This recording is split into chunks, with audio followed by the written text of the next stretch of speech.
Sahabat desa, pada pasal 53 ini merupakan pasal yang menjadi trending topik pembahasan di kalangan aparatur pemerintahan desa. Di mana pada pasal 1 disebutkan masa jabatan pimpinan perangkat desa berakhir bersamaan dengan berakhirnya jabatan kepala desa. Satu periode kepala desa sama dengan 6 tahun.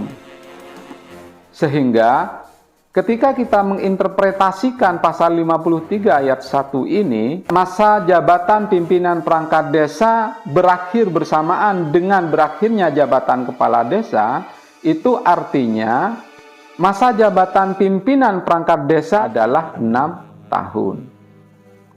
Pasal 53B menyebutkan kepala desa dapat melakukan penggantian staf desa dalam waktu bersamaan dengan jumlah paling banyak 2/3 dari jumlah staf desa yang ada.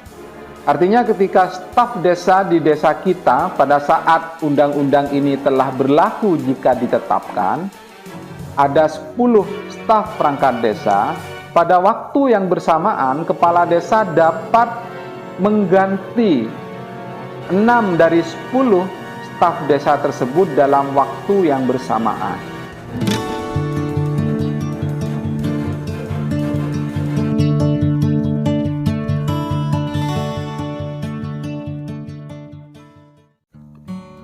Selanjutnya yaitu 4 pasal tambahan di dalam rancangan perubahan Undang-Undang Desa. Di antara pasal 53 dan pasal 54 disisipkan 4 pasal, yakni pasal 53A, pasal 53B, pasal 53C, dan pasal 53D. Pada pasal tambahan 53A sampai dengan 53D ini mengatur tentang staf desa. Pada pasal 53A ayat 1, kepala desa mengangkat staf desa sebagaimana dimaksud dalam pasal 48 ayat 3 dalam jumlah yang efisien berdasarkan kebutuhan dan sesuai dengan kemampuan keuangan desa. Sahabat desa perlu ketahui bahwa di dalam rancangan perubahan Undang-Undang Desa ini terdapat skema penganggaran yang berbeda dibandingkan dengan undang-undang sebelumnya, di mana pembahasan khusus tentang keuangan desa nanti kita akan bahas pada segmentasi berikutnya. Yang kedua, kepala desa mengangkat staf desa dengan persyaratan yang pertama berpendidikan paling rendah SMU atau sederajat, berusia 20 tahun sampai dengan 42 tahun saat mendaftar sebagai perangkat desa, terus kemudian terdaftar sebagai penduduk desa dan bertempat tinggal di desa paling kurang 1 tahun sebelum pendaftaran. Yang terakhir yaitu syarat lain yang ditentukan dalam peraturan desa. Terus pasal 53A ayat 3 menyebutkan bahwa kepala desa dapat membentuk tim untuk melakukan rekrutmen staf desa. Artinya ketika kita menjumpai bahasa dapat, ini nantinya akan dimaknai oleh peraturan perundang-undangan di bawahnya apakah bersifat wajib atau tidak. Interpretasi yang pertama, kepala desa dapat menunjuk langsung tanpa membentuk tim. Terus kemudian interpretasi yang kedua, desa harus membentuk tim dalam rangka melakukan rekrutmen staf desa. Pasal 53B menyebutkan kepala desa dapat melakukan penggantian staf desa dalam waktu bersamaan dengan jumlah paling banyak 2/3 dari jumlah staf desa yang ada. Artinya ketika staf desa di desa kita pada saat undang-undang ini telah berlaku jika ditetapkan, ada 10 staf perangkat desa, pada waktu yang bersamaan kepala desa dapat mengganti 6 dari 10 staf desa tersebut dalam waktu yang bersamaan. Pada pasal 53C rancangan Undang-Undang Desa disebutkan bahwa staf desa memperoleh siltap. Artinya Perangkat desa, staf perangkat desa nantinya juga memiliki hak yang sama dengan pimpinan perangkat desa, di mana nantinya staf desa ini akan memiliki hak untuk mendapatkan siltab yang besarannya diatur kemudian oleh peraturan pemerintah atau peraturan daerah di masing-masing wilayah Bapak Ibu. Kepala desa dapat menetapkan pemberian tunjangan bagi staf desa dengan mempertimbangkan kinerja dan kemampuan keuangan desa. Tunjangan ini bisa diartikan dalam wujud tunjangan tambahan penghasilan dari pendapatan asli desa atau tunjangan kesehatan dan tunjangan ketenagakerjaan sesuai dengan kemampuan yang ada di desa.